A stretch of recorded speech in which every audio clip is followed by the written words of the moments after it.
It's day 14, trainees. The Ring Fit Kickstart 2.0 is bringing a full body workout for you today, and it's going to be complementary to the stuff from day 11. If you remember, we trained chest and biceps, so today we're going to have a little bit more of a focus on the triceps and the back, which is really cool. So that's what we're all going to be doing, having our workouts. It's going to be great. Remember, you can repeat these if you want, if you're finding it a little bit too easy, but yeah, you do what works to within your range of exercise and what you can do. Sounds good. So let's get into that question of the day. Are you excited to hit the halfway point? Because once you've done tomorrow's session, you're pretty much at the halfway point, which is going to be amazing. It's going to be really cool. And let me know if you've thought about what you want to do after the kickstart as well. Have you got any goals that have started forming in your mind and you want to get into? Let me know. So make sure you get your water ready, warm up, get your towel, and let's get into a full body session. Warm up with the knee lift and side step, moving the legs and working very dynamically before sinking into a wide squat. This wider stance can be gentler on the knees, which is fantastic. Stand tall for bow pull, draw the rear arm back and don't twist the body too much here. That drawback is where the work for the latissimus dorsi on your back comes. Get into back press, angling the elbows out at a 45-degree angle before overhead lunge twist. Twist the torso and keep the body low for more stability. Tricep kickback gives us some dedicated, focused work on the tricep and is one of the few true isolation moves in the game. Just move the arm from the elbow, nowhere else. Next is a choice. You can do either mountain climbers or knee lift combo. Both are dynamic moves, both drive the knee up straight towards the hips, but one is vertical, one is horizontal, so pick whichever suits you. Get into the warrior one pose to stretch the sides before standing forward fold. Finish us with a back and hamstring stretch. Great work. If you found this too easy, try repeating it as I said, or add in more side steps and overhead lunge twist reps. Muscle trainees, let's warm up with my favourite warm-up movement, knee lift, before getting into hip lift. Hip lift effectively trains the glutes and hamstrings, making it a great addition to a full body set. Bend forward and keep your back stable in overhead bend before overhead press. This should feel fairly taxing on the back as you're needing to keep stable the entire time. Draw back for the bow pull to hit the lats effectively before isolating the triceps with the tricep kickback. Resting your other arm on your knee helps keep the body still so you can really focus on isolating that tricep, pulling your elbow. Get into revolve crescent lunge pose, which gives a slight back stretch as well as some effective core work before a round of everybody's favourite minigame, aero shoot.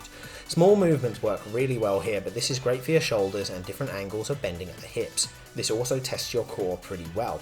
Next, try the plank out for size. As you have to use a pike to do the active phase of the move, this has some benefits for your back, which is why I've added it here.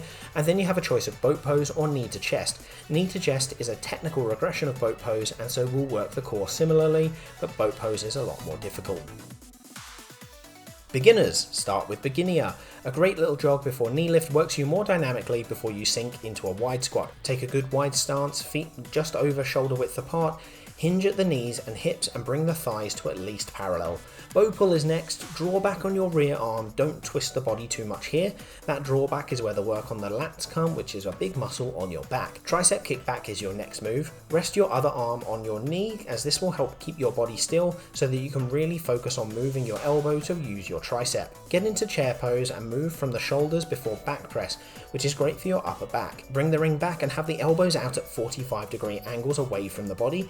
Get to the floor for knee to chest, which is a great basic ab move that gets harder if you raise your feet from the ground and don't put them back down. Then do ring raise combo with the last bit of your energy before a good stretch with fan pose. Position your legs close to Tip's example but within your range of motion. If you can't get your legs perfectly, it's not too much of a problem, just do your best. Banging work everyone, well done, well done, well done. It's really cool that we're doing these different sessions and if you've done multiple repeats of them, well done, well done. Saying well done a lot, anyway, it doesn't matter. Point is, it's really nice using the full body workout to actually complement other workouts from earlier in the week. Like for example, with day 11, we were doing chest and biceps. So those were the dominant or agonist muscles. And then today we've got our back and we've got our triceps, which were the antagonist muscles, which were the opposite ones that were working in those movements. And today they are more dominant. So they are the agonists and the other ones are the antagonists. And that's how the relationship between those muscles works. Already getting into the fit fact of the day, aren't I? Fantastic. Oh, look at that. Very smooth, very smooth.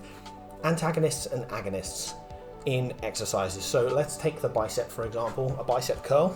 So you've got your bicep, you've got your tricep. When you curl, you've got your bicep is the agonist because that is contracting. That's dominant. And then you've got this one, which is lengthening, the tricep. That's the antagonist, and they work together. So when you extend, when you get out of the bicep curl, this extends and this one contracts. So this becomes the antagonist, this one becomes the agonist. And that's how it works with certain exercises, okay? So one works with the other. So they are kind of, they're in a symbiotic relationship essentially, kind of like Venom and Eddie Brock. It's pretty cool. And that's a great way of looking at it with certain exercises that work well together. I say about the hip lift and the squat working well. Well, that's because in the hip lift, the hamstrings are dominant, whereas in the squat, the quads are dominant, but they work opposite each other, okay? So that's a little bit of a fun fact. You've also got supporting muscles and stuff, but I'll talk about that a little bit later. There's a lot of stuff used in different exercises, and it gets a little bit complicated, but the important thing is that you have a dominant and you have a non-dominant, and they work together. They work against each other. So when one contracts, the other extends, and then when the other extends, one contracts. Pretty cool? Makes sense. All right, fantastic. Well, thank you so much for bearing with me rambling on about that. I thought that was pretty fun. I hope you have a great day today. We've got one more session left this week, one more session, and that's going to be a core session. So I hope you're ready for it. You have yourselves a great night. Thank you so much to my patrons like Rain and John Hartman for supporting me through Patreon. I really, really appreciate that support. If you want to see some extra content, hit the Patreon link and see what you like. Thank you again. I'll see you tomorrow.